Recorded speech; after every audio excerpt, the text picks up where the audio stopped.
صفحہ نمبر 28 ہے. یہاں تو خیر مفہوم اور ہے، لیکن چلو اسی آیت کو پیش کر دیا. کئی اور جگہوں پہ بھی یہ آیت آ رہی ہے. الذین آتیناہم الکتاب، جن لوگوں کو ہم نے کتاب دی ہے، یعنی یہودی اور عیسائی جن کے پاس تورات اور انجیل موجود ہے، یعرفونہ، پہچانتے ہیں اس پیغمبر کو، یا پہچانتے ہیں اس قبلے کے بدلنے کو، کما یعرفون ابناءہم، جس طرح وہ پہچانتے ہیں اپنے بیٹوں کو. 28 آیت نمبر ہے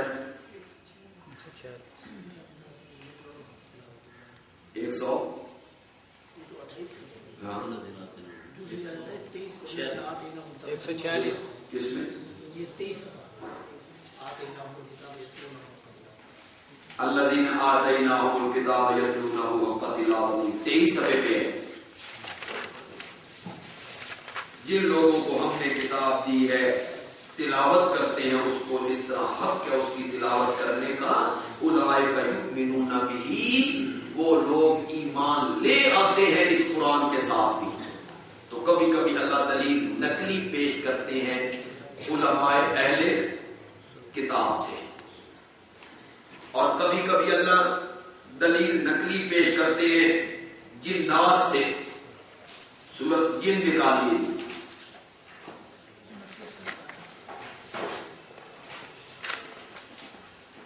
صفحہ نمبر ہے 691، صفحہ نمبر 691، 29واں پارہ ہے جی، اور سورت کا نام ہے سورۃ الجن.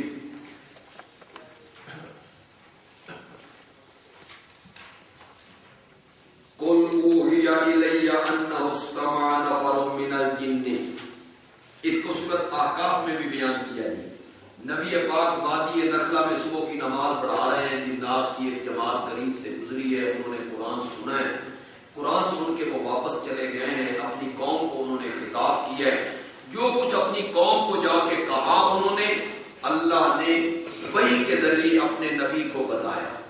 اس سورۃ جن میں میرے پیغمبر کہہ دیجئے اوحی الی، میری طرف وحی کی گئی ہے، انہ استمع نفر من الجن، کہ سنا ہے اس قرآن کو جنوں کی ایک جماعت نے.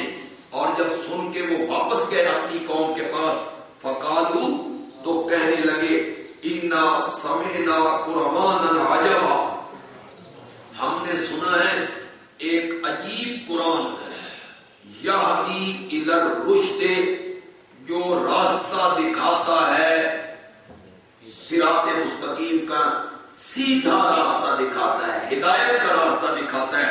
فآمنا بہ، ہم تو اس کے ساتھ ایمان لے آئے. ولن نشرک بربنا احدا، اور ہم اپنے رب کے ساتھ کسی کو بھی شریک نہیں بناتے. یہ دلیل نقلی کس سے ہو گئی؟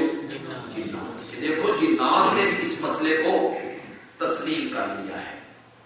یہاں جملہ معترضہ کے طور پہ کہنا چاہتا ہوں، ہم جو جماندرو مسلمان ہیں، یعنی پیدائشی مسلمان ہیں، ہمارے کان میں اذان دی گئی، نام مسلمانوں والا رکھا گیا، شعور کی آنکھیں کھولی تو اللہ کا لفظ ہمیں سکھایا گیا، بسم اللہ سکھایا گیا، زبان چلنے لگی تو مسجد میں داخل کر کے قرآن ہمیں پڑھایا گیا.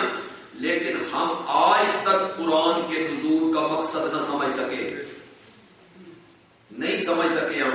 ہم نے اسے ختموں والی کتاب بنا کے رکھ دیا، یا مردوں والی کتاب بنا کے رکھ دیا کہ یہ مردوں والی کتاب ہے، حالانکہ یہ تو زندوں کے لیے آئی تھی. کتاب کس کے لیے تھی؟ زندوں کے لیے آئی تھی. ہم نے اسے مردوں والی کتاب بنا دیا، ختموں والی کتاب بنا دیا، قول و قرار والی کتاب بنا دیا، برکت والی کتاب ہم نے اس کو سمجھ لیا. جنات جو پہلی دفعہ میرے نبی سے قرآن سن رہے ہیں، ان کو پہلے دن سمجھ آ گئی کہ قرآن کے نزول کا مقصد کیا ہے. یہدی الی الرشد،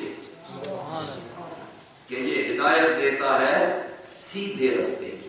تو یہ کتاب ہدایت ہے نا، کتاب برکت بعد میں ہے، کتاب ہدایت ہم نے اسے ختموں والی کتاب بنایا۔ علماء نے کہا یہ تمہارے پڑھنے کی کتاب نہیں، یہ بڑی مشکل کتاب، اس کے لیے تو پہلے 17 علم پڑھنے پر۔ وہ بندہ کہتا ہے پہلے 17 علم کون پڑھے؟ یہ بلال نے کون سے 17 علم پڑھے تھے پر کہ بعد میں اسے قرآن سمجھ آیا؟ اللہ جو کہتے ہیں وَلَقَدْ يَسَّرْنَا الْقُرْآنَ لِلذِّكْرِ، یسرنا تکلف اس میں پایا جاتا ہے۔ اللہ کہتے ہیں اتنا زور، جتنی طاقت تے اتنا ٹل میرے کو لگ سکتا سی، میں پورا لا کے قرآن کو آسان بنایا۔ وَلَقَدْ يَسَّرْنَا الْقُرْآنَ، کس لیے؟ ختموں کے لیے نہ، فرمایا لِلذِّكْرِ، نصیحت ہے۔ فَهَلْ مِن مُدَّكِرٍ، ہے کوئی جو تھوڑا سا زور لگا کے حاصل کرنا چاہے تو میں اس کے سینوں کو روشن کر دوں۔ بات وہی کل والی ہے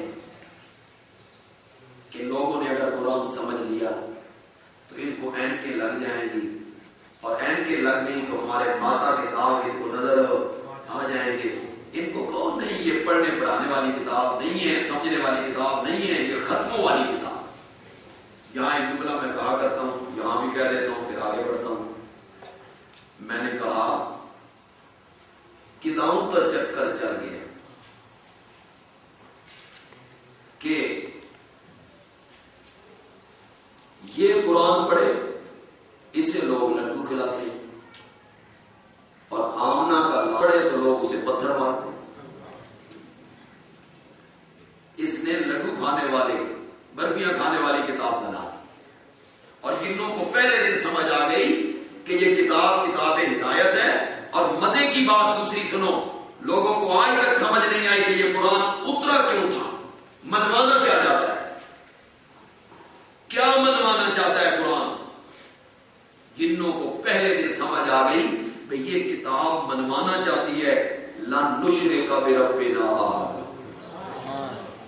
یہ قرآن منوانا چاہتا ہے کہ ہم اپنے رب کے ساتھ کسی کو شریک ہو۔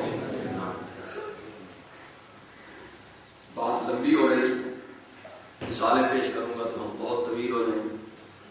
دلیل نقلی اللہ پیش کرتے ہیں، از انبیاء، از کتب سابقہ، از علماء اہل کتاب، از ملائکہ، از جنات، اور کبھی کبھی اللہ دلیل نقلی پیش کر دیتے ہیں ہدہد پرندے سے۔ اس ہدہد کو دیکھو، وہ بھی تو یہی کہہ رہا۔ جب مسئلہ الہ پہ پہنچیں گے تو وہ بات اس وقت کریں گے انشاءاللہ، زندگی رہی تو اللہ تعالیٰ اپنے دعوے کو پیش کرتے ہیں تو عقلی دلیل، نقلی دلیل، اور تیسری دلیل اللہ پیش کرتے ہیں دلیل وحی۔ اس کا نام کیا ہے؟ دلیل وحی۔ دلیل وحی کا مطلب ہوتا ہے یہ میرا پیغمبر جو کچھ کہہ رہا ہے اور میرا پیغمبر جو دعویٰ پیش کر رہا ہے، مانتے کیوں نہیں ہو؟ یہ کوئی اپنی طرف سے پیش کر رہا ہے؟ نہیں، ان پر تو میں نے وحی اتاری، ان پر تو میں نے وحی اتاری، یہ تو میرا نازل کرتا ہے۔ اس کو کیا کہیں گے؟ دلیل وحی۔ آپ سب کو یہ آیت یاد ہوگی، امید ہے، سورۃ کہف کی آخری آیت ہے، قل انما انا بشر مثلکم یوحی الی انما الہکم الہ واحد، میری طرف وحی کی جاتی ہے کہ تمہارا الہ جو ہے وہ، اس کو کیا کہیں گے؟ دلیل۔ میں کوئی اپنی طرف سے پیش کر رہا ہوں، یہ تو اللہ نے اتارا ہے، یہ تو مجھ پر وحی کی جاتی ہے۔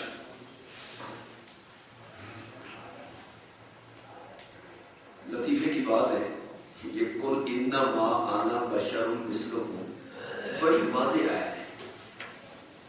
بے شک میں بشر ہوں مثلکم تم جیسا. جان نہیں نہ چھوٹتی. تو مولانا احمد رضا خان بریلوی نے اور غالباً پیر کرم شاہ صاحب نے جب ترجمہ کیا تو وہاں ترجمہ کیا میرے پیغمبر کہہ دو میں بظاہر بشر ہوں. میں بظاہر بشر ہوں. اب کوئی پوچھے کہ یہ بظاہر کس کا معنی ہے؟ انما کا، آنا کا، بشر کا، مثل کا، قوم کا، کس کا معنی آپ نے بظاہر کیا جی؟ یہ مطلب یہ ہے کہ میرے نبی کی دو حیثیتیں ہیں، ایک ظاہری ایک باطنی. انا للہ انا الیہ راجعون. ایک اور مولانا بولے فرمانے لگے کہ انا ما میں جو ما ہے نا یہ نافیہ ہے. انا ما انا بشر مثلکم یہ ما نافیہ ہے. ما نافیہ عربی میں استعمال ہوتی ہے جس کا معنی ہوتا ہے نہیں. اس ما کا کیا معنی ہوتا ہے؟ نہیں. تو مولانا نے معنی کیا انما انا بشر مثلکم بے شک میں تمہاری طرح بشر نہیں. ماں کا معنی ہم نے کیا کر دیا؟ نافیہ. انما انا بشر میرے پیغمبر کہہ دے میں تمہاری طرح بشر نہیں. میں نے کہا مولانا یہ انما صرف یہاں نہیں ہے، اگوں ایک ماں اور بھی پئی ہے. اسی کے ساتھ پڑھیے آگے. مزہ تب ہے کہ وہاں بھی نافیہ بنا کے میں نہ کرو. کیسے؟ انما انا بشر مثلکم انما کیا ہے؟ انما یوحا الی انما الہکم الہ واحد. میری طرف وحی کی جاتی ہے کہ تمہارا الہ ایک الہ نہیں ہے.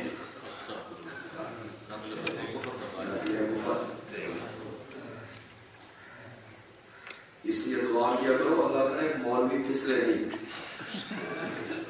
یہ پھسل جائے نا بگڑ جائے نا توبہ توبہ. یہ ابلیس کے بھی کان قدر دیتا ہے اور جبریل کو بھی حیران کر دیتا ہے.